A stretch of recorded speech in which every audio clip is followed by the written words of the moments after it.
Boa noite a todos. Primeiramente, gostaria de me apresentar, sou Adriana Moraes, gerente de produto do laboratório Megalabs. Muito obrigada pela presença de todos nessa nossa live dedicada à dermatologia, com um tema tão relevante, né, no dia de hoje, tão reflexivo para essa noite. Vamos falar sobre beleza emocional, o impacto, né, dos novos padrões de beleza e o papel do dermatologista na expectativa do paciente. E a nossa palestrante de hoje será a doutora Raquel Guerra. Doutora Raquel, que é presidente da SBD de Minas Gerais, membro também da SBD, da SBCD. Doutora Raquel, prazer imenso estar aqui com você hoje. Muito obrigada por estar trazendo, enfim, esse tema tão relevante, né, para todos nós, e dedicar aí essa uma hora dividindo um pouco sobre a sua experiência. Tenho certeza que vai ser uma noite super agradável. Obrigada, Adriana. É um prazer estar aqui com vocês. Um prazer muito grande. Já vamos começar?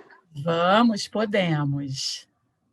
Bom, pessoal, então, boa noite a todos. É um prazer enorme estar aqui hoje com vocês. Realmente, quando a Lauriane, né, eu acho que muitos conhecem a Lau, me convidou e a gente começou a discutir o que seria a aula, o que seria o tema, eu me empolguei muito. E estou trazendo hoje, né? A gente está trazendo um assunto que eu acho que tem muita relevância, que eu estudei bastante e pensei bastante. Então, o que eu quero aqui para a gente hoje é trazer uma reflexão, tá? Quando a gente fala em beleza emocional, realmente para a gente pensar o que a gente vive hoje, essa prisão dos padrões de beleza e qual que é o nosso papel dentro disso tudo, né? Como médico, qual que é o nosso papel como médico na questão da beleza, da promoção da beleza. Então, vamos lá, eu espero que vocês aproveitem bastante. E afinal, por onde anda a beleza? Né? Quando a gente pensa em beleza, a gente lembra sempre de um ditado: a beleza está nos olhos de quem vê. O conceito de beleza, ele se refere à sensação de prazer, a que é sentida quando a gente experimenta a visão de algo que está em equilíbrio com a natureza, em equilíbrio com o ambiente. Então, dessa forma, a beleza, ela é subjetiva, ela é determinada pelo observador, e por isso disse a beleza está nos olhos de quem vê. E a gente vai discorrer um pouquinho aqui sobre beleza, para a gente entender isso e pensar se é isso mesmo, né? Afinal, aonde anda a beleza? Esse ditado, ele parece que foi escrito pela primeira vez no século XIX, por essa escritora, Margaret Woolf, mas o ditado, a beleza está nos olhos de quem vê, parece que isso surgiu na Grécia Antiga, no século III a.C., e é realmente na Grécia que a gente vai começar essa nossa jornada para entender um pouquinho a respeito da beleza, né? Na Grécia, beleza foi estudada pelos matemáticos, pelos filósofos, eles pensavam muito sobre isso, e é por isso que a gente começa a nossa jornada na Grécia, mais precisamente na Grécia Antiga. Alguns conceitos de beleza, né, eram claros nessa época, eles pensavam bastante sobre isso, e Platão disse: a beleza é a ideia acima de todas as outras. A virtude visa a beleza. Então, a beleza relacionada com o que é bom, com o que é virtuoso. E Pitágoras buscou a matemática da beleza e disse: a beleza é matemática.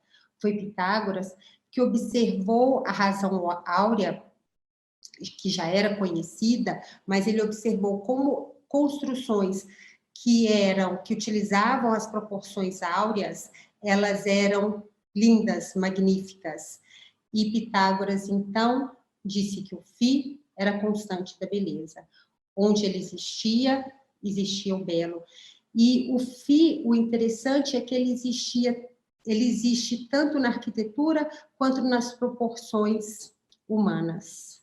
Mais tarde, no século XIII, Fibonacci, um matemático italiano, ele, observando a reprodução, o crescimento de uma população de coelhos, ele observa uma outra sequência numérica, a sequência que ficou conhecida como sequência de Fibonacci, que tem como que tem de aspecto interessante que a soma de dois números da sequência é sempre igual ao número que os sucede. Então, 0 mais 1 é 1, 1 mais 1 é 2, e assim por diante. Então, construindo essa sequência conhecida como sequência de Fibonacci. O interessante é que, à medida que os números aumentam nessa sequência, a razão entre dois números ela vai se aproximando do número áureo, do 1,618. Então, ela vai se aproximando da proporção áurea.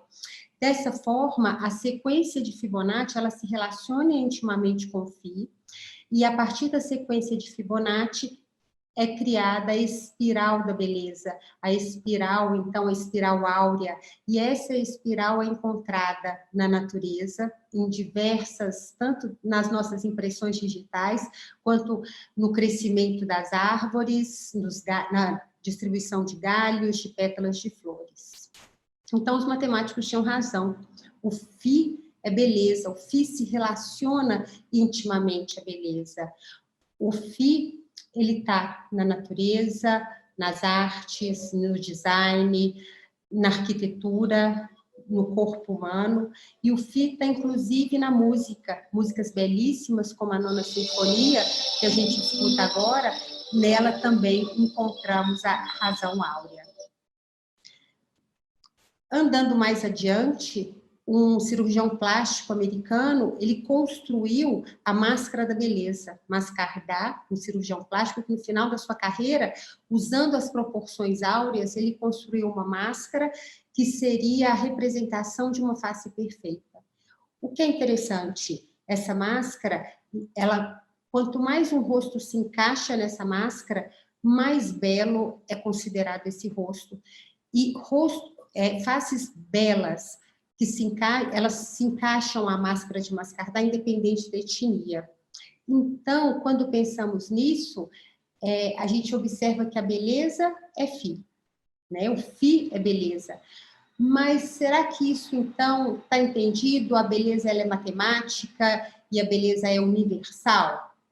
Bem, eu não creio que seja bem assim. A beleza se a gente observa a evolução do ser humano através dos tempos, os padrões de beleza, eles se modificam através dos tempos.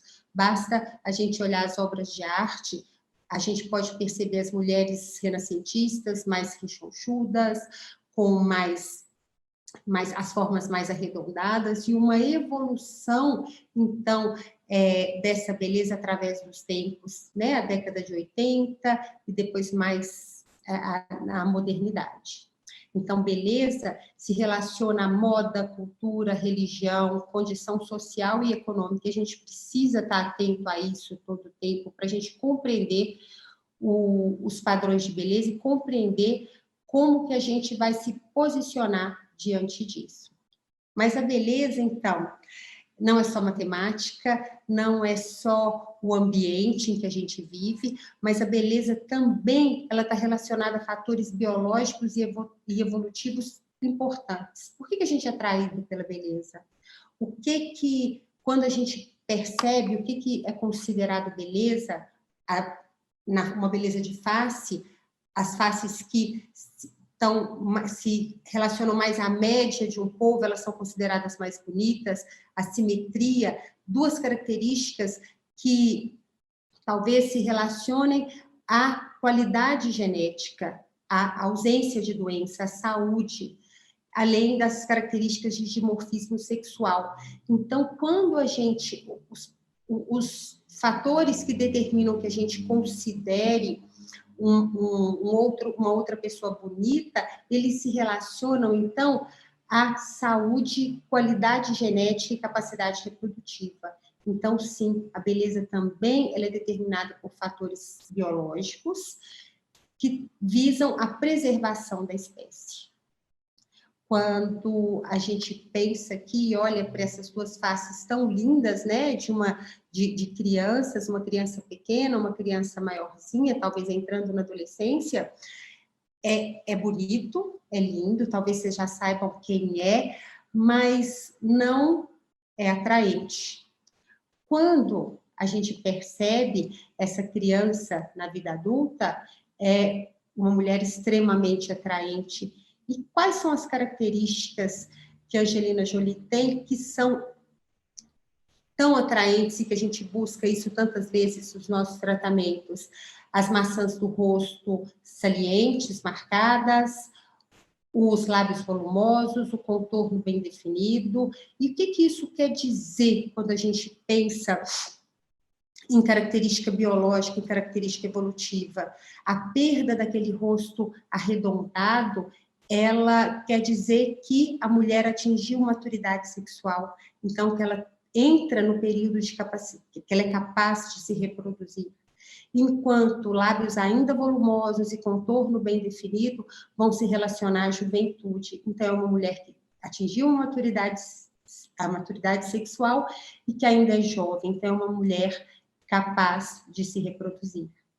Bom, então a gente vai entendendo a beleza do ponto de vista matemático, do ponto de vista social, do ponto de vista biológico, mas ainda não é só isso. Nós, seres humanos, sofremos um efeito interessante que é chamado adaptação visual. O que é adaptação visual? O que a gente vê, como a gente percebe algo agora, isso é alterado pelo que a gente viu no passado. Como acontece isso? Se nós começamos a ver, por exemplo, lábios cada vez maiores, nós passamos a considerar lábios maiores o nosso padrão de normalidade. E talvez seja a adaptação visual um dos fatores que nos leve aos exageros que nós percebemos aí na atualidade, né? E algumas pessoas são mais suscetíveis ao fenômeno de adaptação visual, a essa tendência a enxergar como média, depois que a gente começa a ver um desvio, e quanto tempo cada pessoa, esse efeito dura em cada pessoa e quais são as pessoas mais suscetíveis, realmente nós ainda não sabemos. E com isso, né, talvez realmente a adaptação visual ela seja um dos fatores para as aberrações que algumas vezes nós observamos atualmente. Então, a beleza é universal? É claro que o FI, então, ficou claríssimo para a gente que o FI se traduz em beleza, mas a beleza não é universal, a percepção de beleza é um somatório da evolução genética, da biologia, aos fatores externos, culturais, sociais, econômicos, a que nós estamos submetidos. Então, percepção de beleza não é universal nem atemporal. A beleza feminina, a beleza do ser humano, a beleza física, do rosto quanto do corpo, isso vem mudando através dos séculos, dos milênios. Esse vídeo é bem interessante porque mostra isso, padrões de beleza desde egípcios até os padrões modernos. Isso nos faz pensar, né, que a gente precisa rever isso, a gente precisa estar atento a esses fatores para produzir uma clínica mais ética, com mais respeito ao nosso paciente e podendo ajudar mais o nosso paciente. Quando a gente falou, então, a gente tentou tanto conceituar a beleza, e a gente começou lá na Grécia, eu volto agora, né, que a gente já entendeu que beleza, você tem todas as características matemáticas e genéticas e culturais, mas a gente volta, então, a entender, compreender melhor esse conceito de beleza. E a gente pode criar um conceito de beleza que talvez se assemelhe mais ao conceito que existia na Grécia Antiga E na Grécia Antiga, uma das palavras, existiam 2 palavras para se definir beleza, e uma delas era horaios. Eu me peço desculpa aí pelo aportuguesamento da palavra, eu não saberia qual é a pronúncia correta, mas horaios se relaciona à hora. E horaios significa que o belo é o que está na sua hora, o que condiz com o seu momento. O fruto maduro, ele é belo. A criança é bela, a mulher madura é bela. A criança ou a adolescente que quer parecer adulta, isso não é horaios, isso não é bonito. Da mesma forma que a mulher mais velha que quer parecer muito jovem, isso também não é bonito, segundo esse conceito de beleza, segundo horaios. Então, quando a gente volta na Grécia Antiga, então, fechando o ciclo dessa jornada, a gente percebe que horaios está de acordo com o conceito mais atual de beleza, o que, depois de muito pensar, de passar por tantas fases de exageros, hoje a gente pensa que beleza se relaciona à autenticidade, beleza se relaciona à harmonia e beleza se relaciona à saúde. Então, é dentro desse conceito de horaios que eu acho que a gente deve fazer a nossa clínica e o nosso tratamento de beleza. Mas quando a gente entende, então, o que é beleza e todos os fatores que a compõem e como ela muda através dos tempos e como nós temos também fatores que são pré-definidos, como os fatores matemáticos, qual a influência da beleza? Por que a beleza é tão importante? Por que a gente está falando tanto em beleza?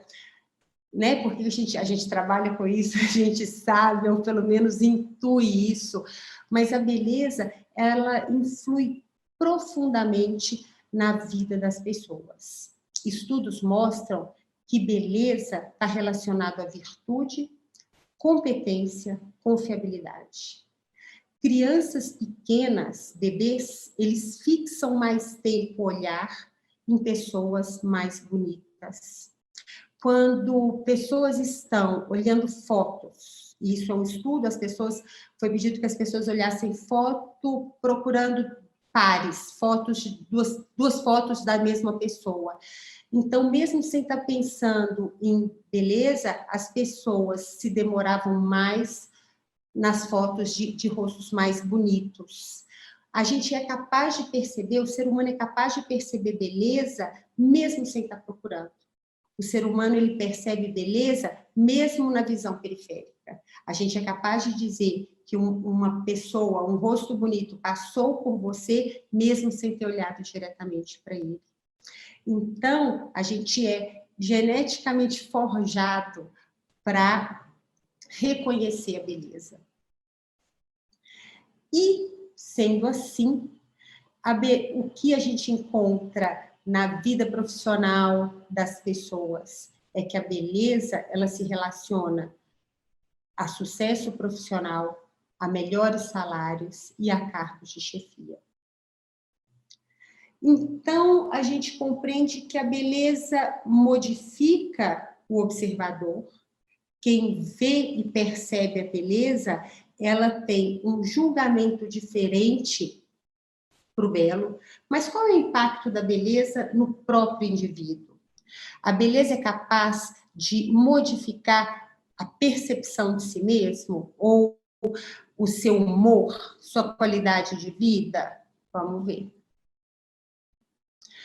Estudos, e aqui eu vou mostrar alguns artigos, tá? Esse artigo é um artigo recente, bastante recente, do ano passado, em que ele mostra o impacto do rejuvenescimento da região perioral com ácido hialurônico. São 17 pacientes, e as medidas foram feitas, 2 medidas aqui, um questionário de felicidade e um questionário com observadores para relacionar qual foi a primeira impressão, antes e depois do preenchimento. E o que se teve, que o resultado ele é estatisticamente significativo. Os pacientes eles tinham índices de qualidade de vida maiores, melhores, então mais felicidade depois do procedimento, e a primeira impressão foi mais positiva depois do procedimento. Em relação à toxina botulínica, são vários trabalhos relacionando toxina botulínica à melhora de qualidade de vida, à melhora nas relações de trabalho, familiares, nos relacionamentos afetivos e até melhora das finanças após a toxina botulínica. Além disso, vários trabalhos relacionam toxina botulínica, o tratamento com toxina botulínica, com a melhora de depressão. Em relação à depressão, foi feito um estudo grande, também recente, é uma grande meta-análise, que estuda vários artigos que relacionam e que citam e que mostram série de casos com esse efeito, apesar de, dentro dessa meta-análise, não terem chegado a uma conclusão. Os autores, eles dizem que, apesar de prematuro considerar que a toxina botulínica um tratamento para depressão, eles consideram que sim, vale a pena continuar estudando, porque realmente os resultados eles apontam para isso. E por que será que isso acontece? Por que será que ter uma aparência melhor parece fazer as pessoas mais felizes? Será que isso acontece mesmo? Então, a gente vai entender um pouquinho a respeito disso, o que a neurologia, a psicologia, elas falam a respeito disso, ok? Pensando, então, na toxina, né, tem vários artigos mostrando essa questão de felicidade, de bem-estar relacionada à toxina botulínica e até o tratamento da depressão. Quando a gente fala em expressão facial, as expressões faciais, elas são uma característica biológica do ser humano. Os seres humanos, eles expressam os sentimentos básicos, as 6 emoções básicas, de forma semelhante, independente de cultura, independente de classe social, independente de tempo, tá? De época. Quais são essas emoções? Alegria, tristeza, medo, surpresa e nojo. Isso foi observado pela primeira vez por Charles Darwin. Nas suas expedições, então, a lugares longínquos, ele observou que aquele povo, por exemplo, em Galápagos e em outras tribos, eles perceberam que aquelas pessoas elas tinham as mesmas expressões faciais que ele observava nos ingleses. Apesar disso ser tão interessante, isso ficou perdida, essa informação, e foi um livro escrito por Darwin, até mais recentemente, quando os psicólogos começaram a estudar isso, e realmente estudos mostram que as expressões, elas são essas expressões básicas, elas são comuns a todos os seres humanos. Foram feitos testes com nacionalidades diferentes, culturas diferentes, americanos e japoneses, e para se ter resultado mais contundente, foram testados pessoas de tribos na Nova Guiné e todos com as mesmas expressões faciais básicas. O que difere o que gera aquela expressão. Então, a sensação de nojo ou medo, isso é culturalmente determinado, e o que também a forma, a intensidade dessa expressão, ela é culturalmente determinada. Por exemplo, os japoneses tendem a expressar as expressões negativas de forma mais contida. Bom, se expressão facial é uma característica biológica e a toxina ela vai interferir nessas expressões, como que isso acontece? Então, vem a teoria do feedback facial. O feedback facial, ele é uma teoria que suporta que ter uma aparência melhor, ter uma expressão facial melhor, faz com que você se sinta melhor. Não é uma teoria nova, é bem aceita, mas ainda refutada por alguns. Mas o que se diz? Talvez seja conheçam esse experimento, né? Um experimento clássico do feedback facial, são as pessoas, eles pedem para algumas pessoas assistirem uma coisa engraçada, algumas normal, sem nada, outras com um lápis em torno dos dentes. As pessoas que tinham essa postura de sorriso forçada, com lápis em torno dos dentes, elas achavam mais graça, elas riam mais e se sentiam mais humor diante daqueles desenhos.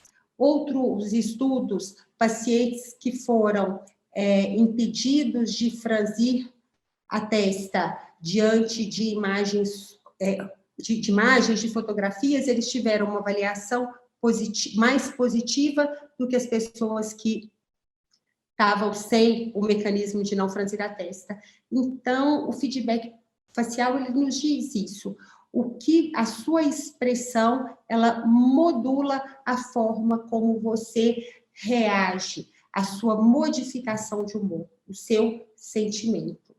Então, se o paciente tem uma expressão mais negativa, pesada, uma glabela com muita ruga, muito fechada, a tendência é que ele reaja a situações ruins, a situações de estresse, com mais peso, com mais estresse, com mais sentimentos negativos e, por outro lado, que ele reaja às situações positivas com menos sentimentos positivos.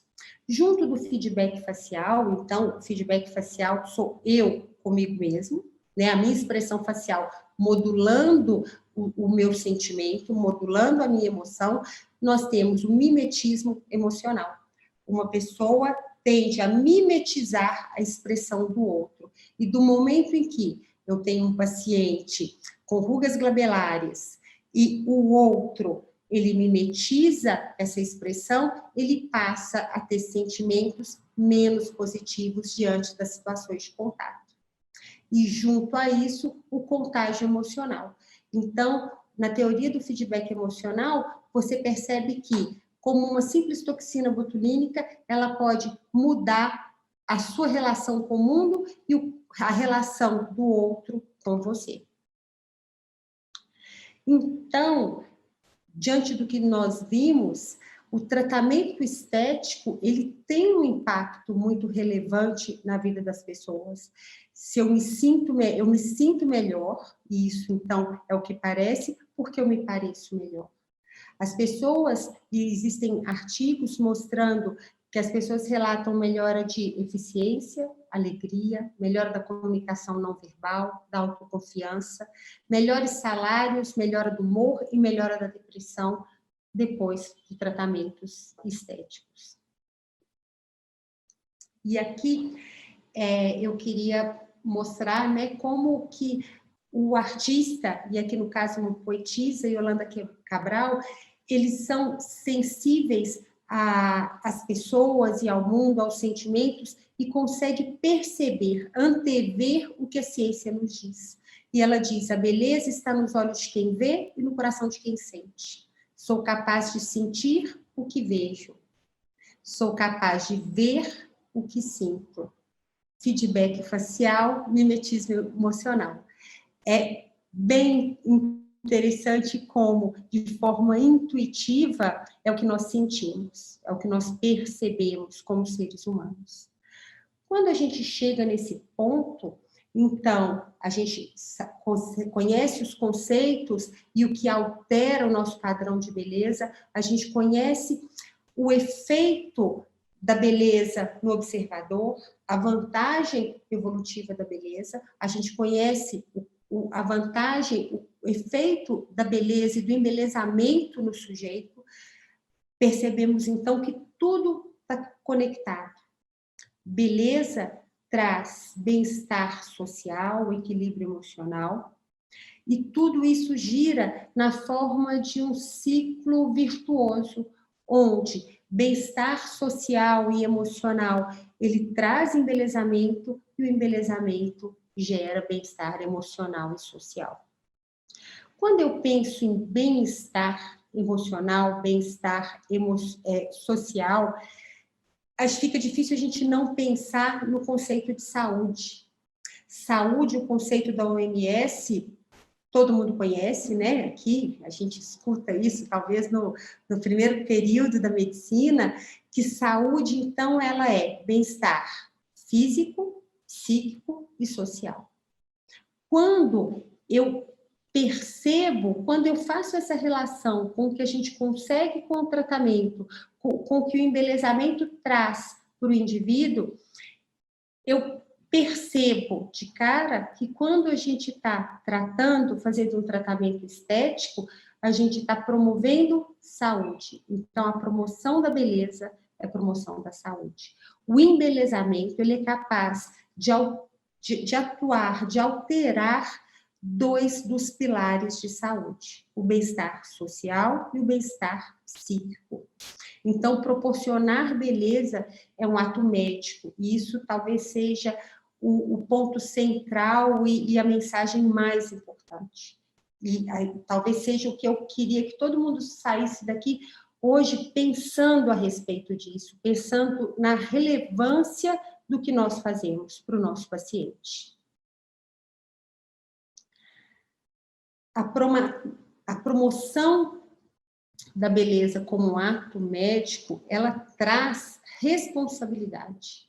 Quando um paciente chega até nós para fazer uma toxina, um preenchimento, um laser, tratar uma cicatriz de acne, qualquer que seja o tratamento, ele deve ser, a gente deve ter sempre em mente, é um procedimento médico e que vai gerar um impacto nesse paciente, um impacto em qualidade de vida.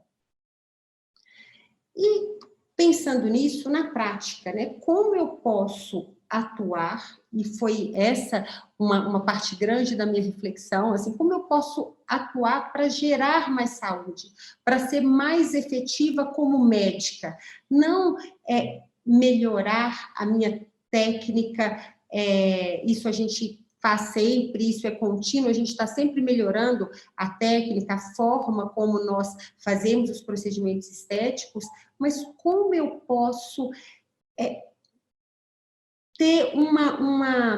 como eu posso ter uma atuação melhor na geração de saúde, no bem maior para esse paciente? E eu penso que isso é possível envolvendo mais o paciente nesse processo. Travando com o paciente estético uma relação médico-paciente sólida.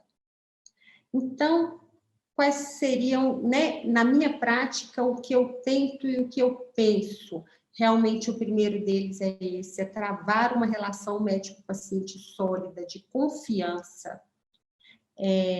Muitas vezes, o paciente estético é um paciente que passa por vários profissionais, por vários médicos, ele costuma, muitas vezes, ele nos buscando um serviço e não um médico, e para a gente ser mais eficiente como médico, a gente precisa reverter isso, trazer a nossa relação de novo para uma relação médico-paciente. E como que a gente pode gerar essa relação sólida, essa relação de confiança, tendo uma escutativa, e escutativa é realmente escutar com interesse, para que a gente possa perceber além, tá? O paciente, ele vem, doutora, eu vim aqui, eu quero fazer um botox, tá? Eu não faço botox.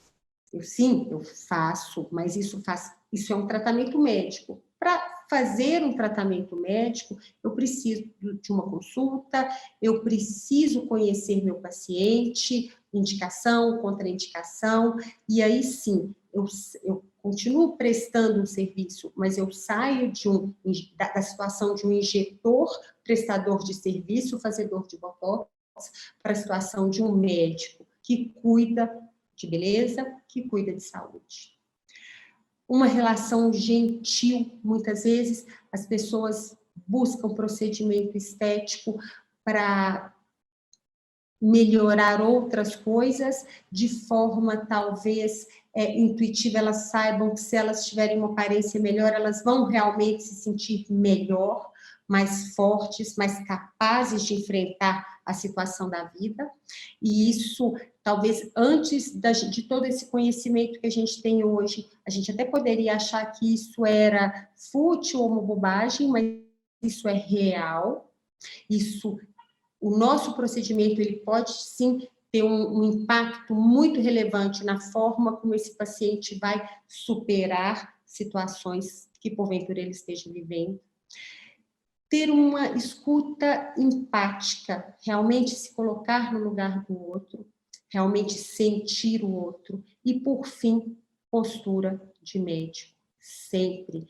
A forma de valorizarmos o que a gente faz, o que a gente acredita, é mantendo uma postura onde o paciente nos reconheça como médico, como autoridade. E eu tenho algumas perguntas chaves que eu costumo fazer para conhecer, para melhorar essa relação. E eu costumo perguntar, não o que você quer, mas o que te incomoda. Qual que é a sua rotina? Essa pergunta de qual é a sua rotina é realmente para saber como é a vida, se é uma pessoa que tem momentos de prazer, que não tem, que está passando por mais estresse, que trabalha muito, até perceber como eu consigo colocar uma rotina de tratamento na vida desse paciente, de uma forma que seja execuível. Como está o seu momento de vida? Isso é muito importante. Quando uma pergunta realmente interessada de como o paciente está, como ele está se sentindo, isso gera um fortalecimento da relação. E quais são os seus objetivos com o tratamento? Nessa conversa, a gente vai percebendo o que vai além, né? E aonde a gente pode atuar, e aonde a gente pode chegar com o nosso paciente. De forma prática, para a realização do paciente, isso é uma pergunta que eu sempre faço, assim, sempre pergunto aos pacientes, com quem você se parece, seu pai ou sua mãe, e como que eles estão envelhecendo? Posso ver uma foto? Porque as pessoas, nós envelhecemos como os nossos parentes, e a gente, em geral, envelhece com aqueles que nós parecemos mais, qualidade de pele, as fragilidades, os pontos mais frágeis, se ósseo, ou de perda de volume, ou flacidez. Então, é interessante, principalmente nos pacientes mais jovens, a gente conhecer e poder prever e atuar de forma preventiva, gerenciando, assim, esse processo de envelhecimento de uma forma mais eficaz.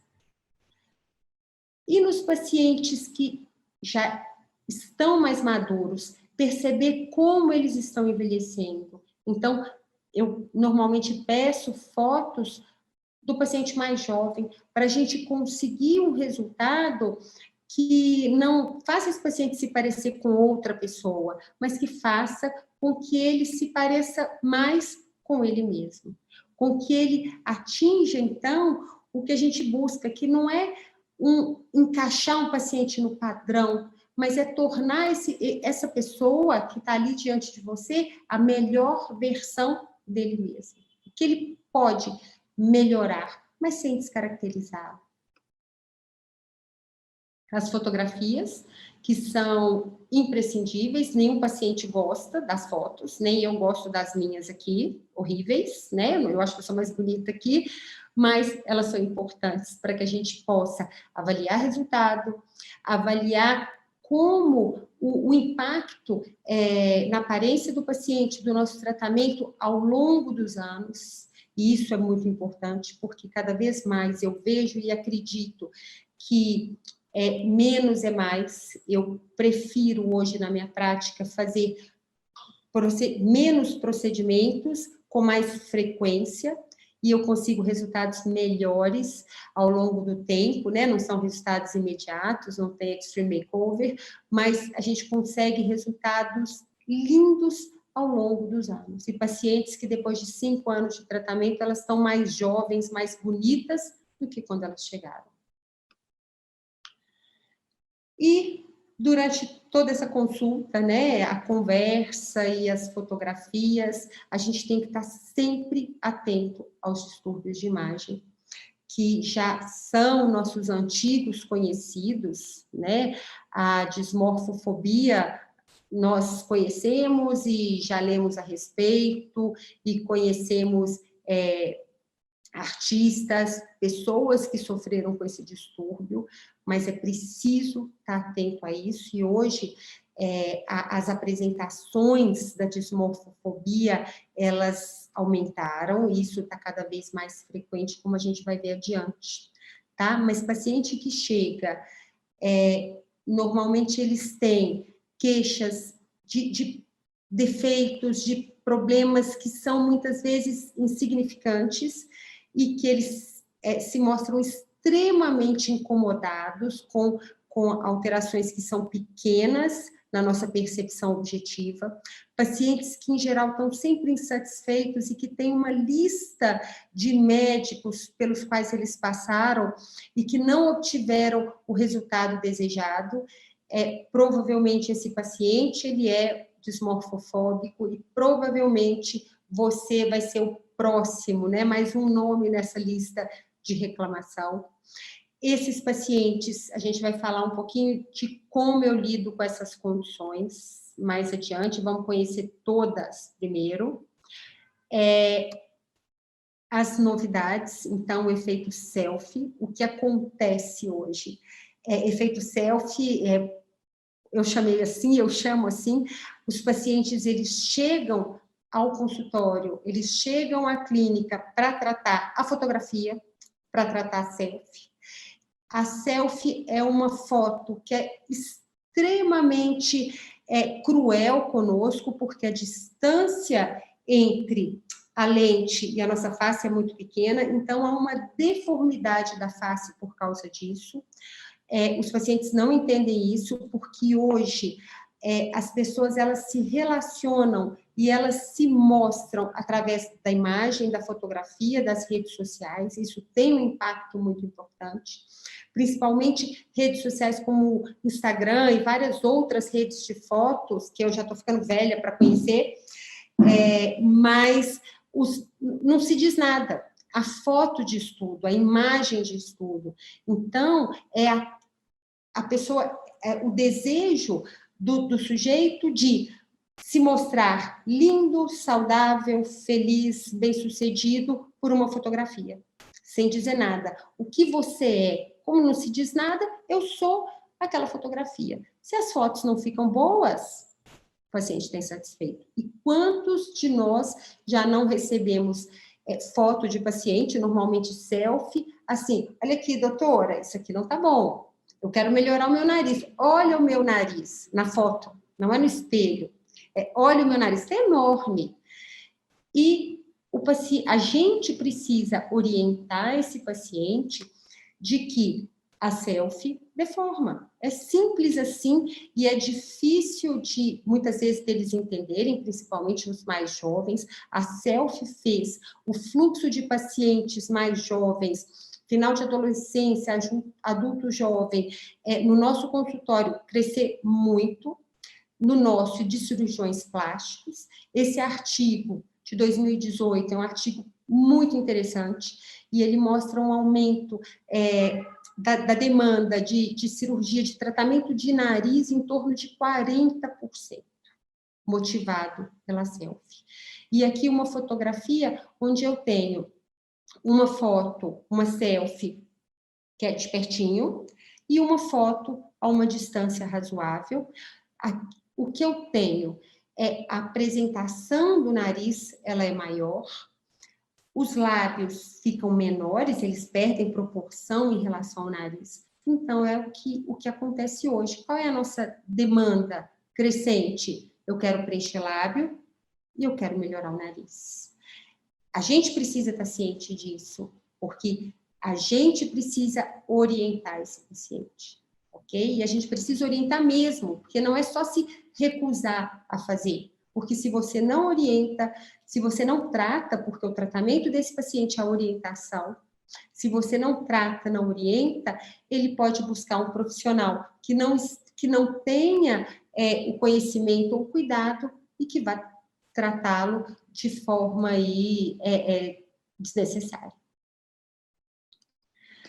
Snapchat dismorfia, essa talvez seja a mais nova, que a publicação é de 2020, eles têm chamado assim. Os adolescentes, os adultos jovens, e isso é um problema bem de jovenzinho, realmente, eles se relacionam com o outro através dos filtros do Snapchat, do Instagram, filtros que te põem com cílios maiores, olhos maiores, queixo mais fino, maçã mais proeminente, com um glow diferente no rosto, com uma maquiagem. E essas crianças, esses adolescentes, eles se enxergam dessa forma e eles passam a ter uma extrema insatisfação com a própria imagem, uma não aceitação da própria imagem. Isso gera depressão, isso gera recolhimento, então os pacientes essas crianças, elas passam a querer se relacionar menos ainda, uma redução de autoconfiança, então são problemas sérios. E são problemas que nós, como médicos, a gente tem que estar atento para orientar, para poder ajudar esse paciente a se tratar. E, no final, ter o que é a nossa especialidade, que é melhorar a qualidade de vida. Essa dismorfia Snapchat, eu acho que é interessante até para, além de médicos, para mães, né? Eu tenho filhos aí entrando na adolescência, e isso é uma realidade crescente, assim, muitos casos de depressão infantil motivada por uma não aceitação da autoimagem. E os modismos, né? Esse Fox Eyes, eu tinha até me esquecido o nome. Esses modismos, a gente precisa ter cuidado com isso, cuidado com o que a gente faz, cuidado com o que vem, porque da mesma forma que vem, vai embora. A gente passa por uma época em que todo mundo acha lindo, que as pessoas sofrem uma adaptação visual e aquilo é o que eu quero. Dali a pouco, uma grande parte das pessoas, elas vão estar convivendo com pessoas que não têm essa sobrancelha, o efeito de adaptação visual passa e elas vão estar insatisfeitas com isso. Então, nosso olhar crítico, ele precisa estar sempre atento. Eu vi um artigo, ou vi na internet, não lembro, recentemente, de uns lábios na Ásia, em que eles preenchiam o lábio como uma cianinha. E a última moda. Então, a gente precisa estar atento a isso e a gente precisa ter cuidado, porque nós precisamos orientar o nosso paciente. Esses pacientes com esses distúrbios, é muito importante, então, na consulta, a gente consegue, no primeiro atendimento, a gente consegue perceber um artifício para esses pacientes que funciona bem, realmente evitar o procedimento de primeira consulta. Eu acho que a gente tem a chance de conhecer melhor, de poder ajudar, de ensinar, e de, muitas vezes, convencer o paciente de que aquilo não é melhor para ele. Então, e gerar uma relação de mais empatia, de mais confiança, até que você contraindique um tratamento, indique outro. Eu evito fazer procedimento nesses pacientes. E eu busco, não na primeira consulta, mas depois que nós temos uma relação mais sólida, uma relação mais empática, sugerir algum tipo de tratamento. Tá? Eu não falo com o paciente assim, olha, você tem um distúrbio, tem dismorfofobia, porque ele vai sair de lá com raiva de mim, mas o que eu coloco é que um psicólogo, um tratamento pode ajudá-lo a ter um olhar mais positivo diante da vida, a ter uma resposta mais positiva, e tento assim, alguns a gente consegue ajudar, outros a gente não consegue, realmente perde esses pacientes. naqueles que eu sinto que vou perder, eu costumo ter uma conversa franca, do tipo assim, olha, cuidado, porque isso que você quer, eu, como médica, julgo que não é o melhor para você, mas quem procura acha. Então, isso às vezes funciona, às vezes não, mas isso é uma conduta minha pessoal.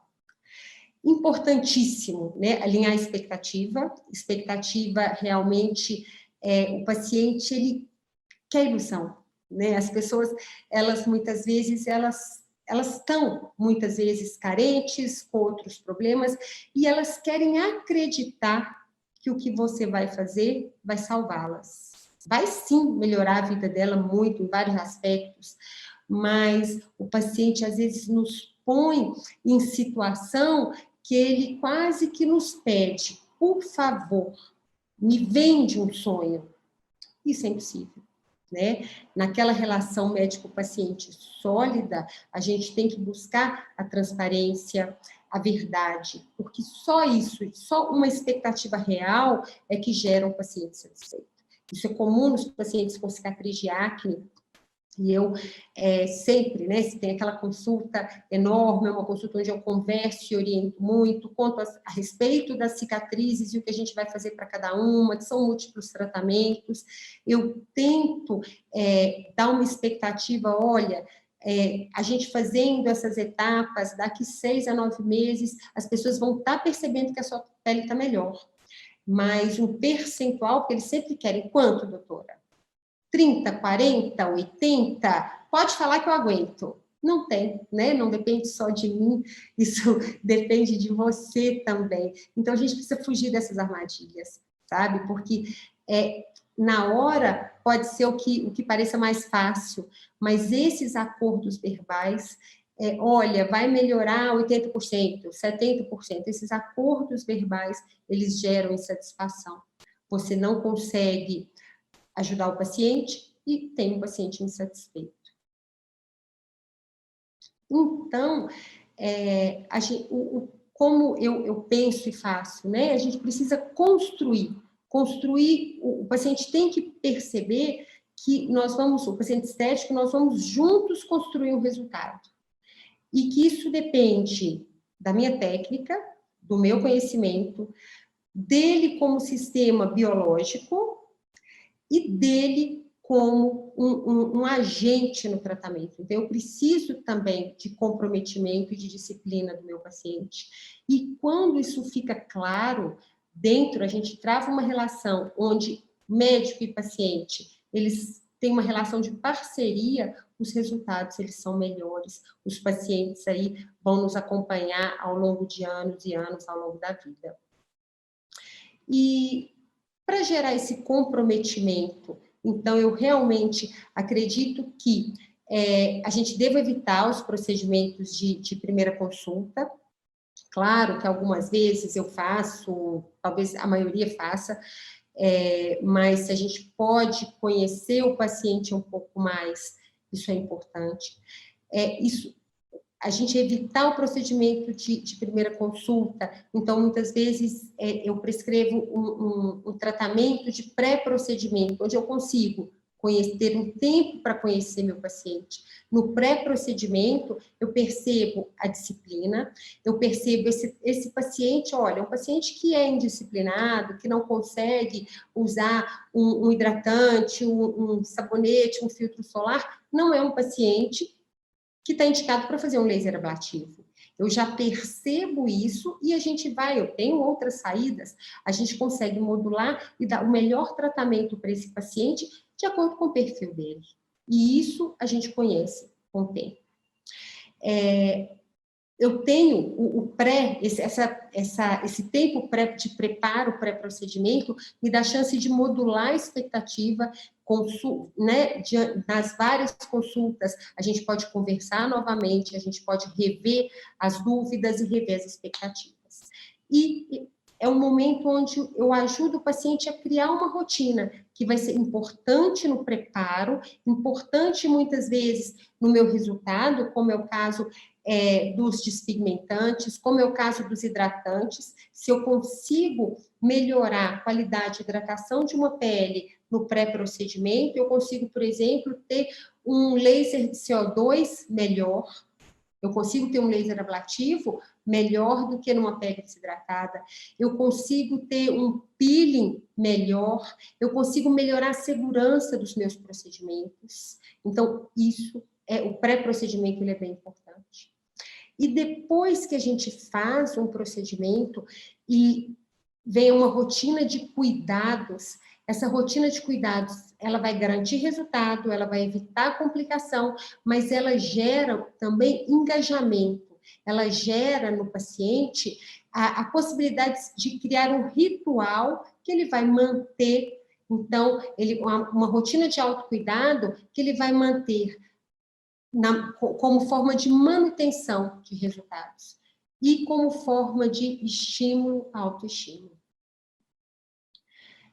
No pós-procedimento, o que eu costumo fazer? Então, eu costumo iniciar com uma rotina. Então, por exemplo, procedimentos não ablativos, a hidratação, eu uso um fisiogel AI, porque é hipoalergênico, tem uma ação calmante, um filtro solar, como o Samax, um sabonete suave. No procedimento ablativo, os cicatrizantes, por exemplo, no laser de CO2, eu tenho usado muito o Dersane hidrogel nos primeiros dias, depois que, a partir do terceiro dia, em que a pele está mais seca, começa a descamar, eu entro com fisiogel AI, filtro solar, um sabonete suave, e a partir do pós-procedimento, a gente evolui para a rotina de autocuidado, onde fica o hidratante, o filtro solar, o sabonete, se for o caso, a gente precisar de algum sabonete diferente, a gente vai mudar. A gente vai se aproximando do final, né? E aí eu queria deixar os meus recados finais, as minhas considerações finais para essa aula. Quando eu comecei a estudar, e eu li muita coisa, eu li muito artigo, e eu fui ficando, assim, admirada e pensei muito, sabe, no nosso poder, no poder modificador, no poder terapêutico dos nossos procedimentos. Então, um recado é que a gente precisa sempre manter o foco, valorizar cada procedimento. O procedimento estético, ele tem poder terapêutico, ele tem poder de melhora de qualidade de vida, um poder modificador na vida das pessoas. A gente tem que manter esse foco e valorizar o que a gente faz, porque a gente é médico. E a saúde, que é o que a gente consegue quando a gente faz um procedimento estético, ela é nossa especialidade. O que a gente busca para as pessoas, e a gente tem que ter isso em foco todos os dias, quando eu faço um botox, um preenchimento, um laser, o que eu busco, e podemos atingir uma melhora de autoestima, um empoderamento, uma atitude mais corajosa, uma atitude mais positiva diante da vida.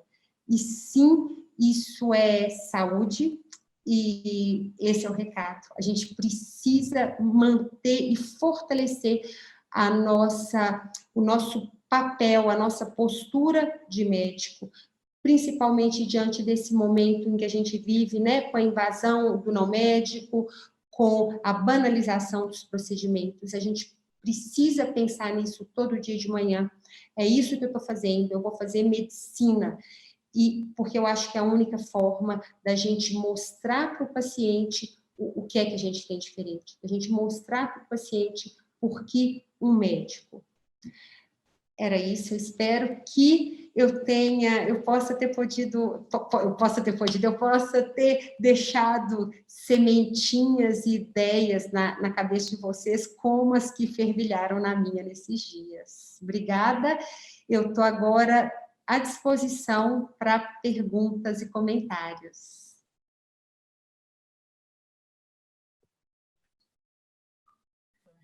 Muito obrigada pela apresentação de hoje, foi excelente, totalmente fora da caixa, né? Eu acho que isso é muito bom, trazer, né, a todos a reflexão, eu acho que isso é muito interessante, eu acho que essa foi a nossa proposta desde o início, né? Fazer algo diferente, não falarmos somente de procedimentos em si, né? Mas o que está atrás disso, né? Então, muitíssimo obrigada em nome da Mega Labs, pela disposição, pela entrega. Foi uma apresentação belíssima. Agora a gente vai abrir aqui para as perguntas. Deixa eu só selecionar aqui. Pode selecionar, obrigada. Eu adorei, eu me diverti muito. Foi ótimo.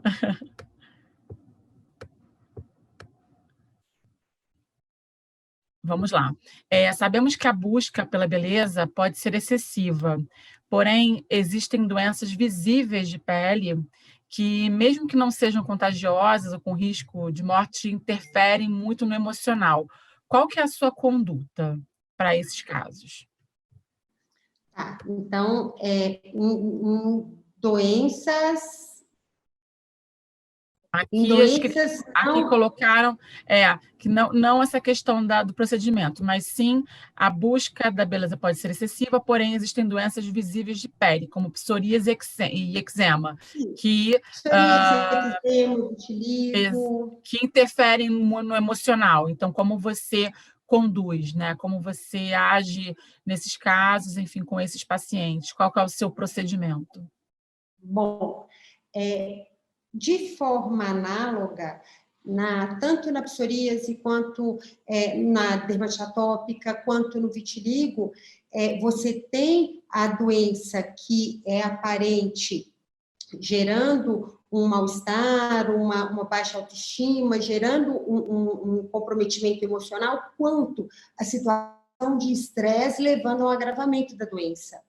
Então, nesses pacientes, além do tratamento, eu acho que o apoio, o paciente entender que são doenças crônicas, mas que você é o médico dele, está do lado dele, o paciente entender, e aí a questão da expectativa ela é muito importante, que nós vamos, como doença crônica, a gente vai acertar, errar, até chegar no melhor tratamento para ele, isso traz esse suporte emocional e, em geral, para essas situações, eu indico como já, assim, na primeira consulta, que um suporte emocional, a busca por um psicólogo, algum tipo de terapia, ou mesmo buscar alguma mudança de estilo de vida para melhorar a qualidade, esporte, dança, alguma coisa que goste de fazer, a introdução de momentos de lazer no dia a dia, e isso faz parte do tratamento. Tem uma outra aqui. Muitos pacientes chegam e perguntam o que preciso? E muitas vezes não aceitam quando digo que a pergunta que deveria ser feita é o que me incomoda? Dizem, quem precisa saber é você não é um especialista, então como é que você aborda isso com esse perfil de paciente, né? Então, eu vou contar como é a minha prática, tá bem? O paciente muitas vezes chega e fala assim, na minha prática isso ocorre um pouquinho ao contrário, ele chega e fala assim, doutor, eu vim aqui para tratar o bigode chinês, quero fazer um botox, porque eu não aguento mais isso. Normalmente é assim. O que eu faço? Né? A minha prática conversei, eu faço uma consulta, uma anamnese completa, como a gente aprendeu na escola, tento sempre conhecer realmente rotina, o que esse paciente, entender o que está incomodando.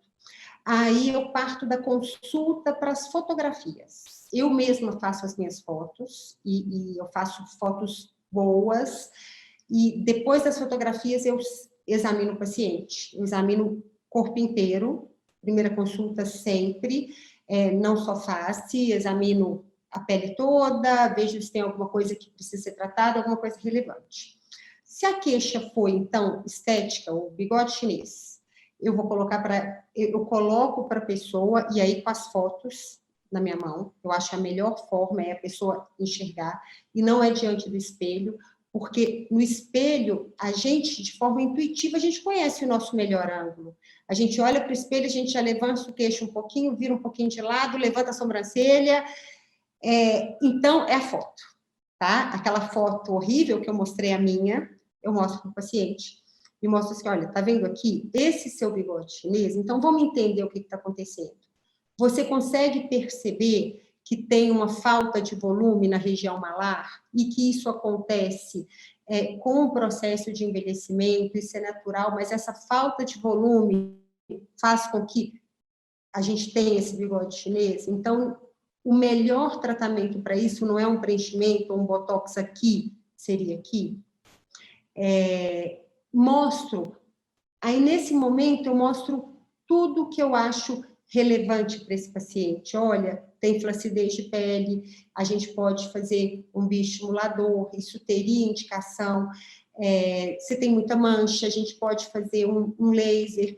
Eu mostro o que tem e sempre falo, olha, eu vou te mostrar tudo que está ao meu alcance e melhorar em você. Tá bem? Eu não sou... a forma como eu estruturo o meu tratamento nunca é assim, a gente vai fazer tudo de uma vez. Então, eu vejo, eu recomendo tudo que eu acho relevante que precisa e discuto isso com a paciente e escrevo para ela absolutamente tudo, como orientação de tratamento. O que eu faria para você? Eu faria um laser, um ultrassom microfocado, um bioestimulador, preenchimento, toxina. Como eu faria isso? Porque eu sou médico, a paciente vai sim para buscar a minha orientação. E aí eu entrego toda a minha orientação para ela, toda escrita. Dentro da minha expertise, eu faria isso para você. E aí vem a pergunta, e como que eu faria isso, doutora? Olha, eu penso que a gente pode distribuir esse tratamento ao longo dos meses. Então, vamos começar tratando a pele, fazer uma toxina, depois a gente faz um bioestimulador, e eu marco isso no tempo. Qual que é o tempo ideal? Preenchimento, a gente vai fazer por sessão. A gente vai começar preenchendo a região malar, mas a gente pode melhorar seu contorno, então a gente vai fazer isso no segundo momento, e vou fazendo sessões com menores volumes. Isso gera no meu paciente um conforto melhor para pagar, porque os procedimentos eles são caros. Isso gera uma segurança e um comprometimento. A gente tem um plano de tratamento que vai durar 6 meses. E esse paciente vai retornando ao longo desses 6 meses. E eu fotografo a cada visita, então eu faço dessa forma. Tá sem som, Adriana. Desculpe. Uma outra pergunta aqui, com relação à aplicação de Botox, se existe uma idade mínima que você recomenda, ou com 20 anos já pode iniciar a aplicação, como é isso? Bom, na bula, não, você não teria uma idade mínima, a gente não faz em criança, obviamente. Eu acredito que a toxina é das ferramentas mais incríveis que a gente tem na cosmetria. A toxina, ela permite um embelezamento rápido, assim, com efeito uau, e a toxina, ela permite que eu module o processo de envelhecimento. Então, ela permite que esse paciente envelheça de uma forma muito mais amena, muito mais suave.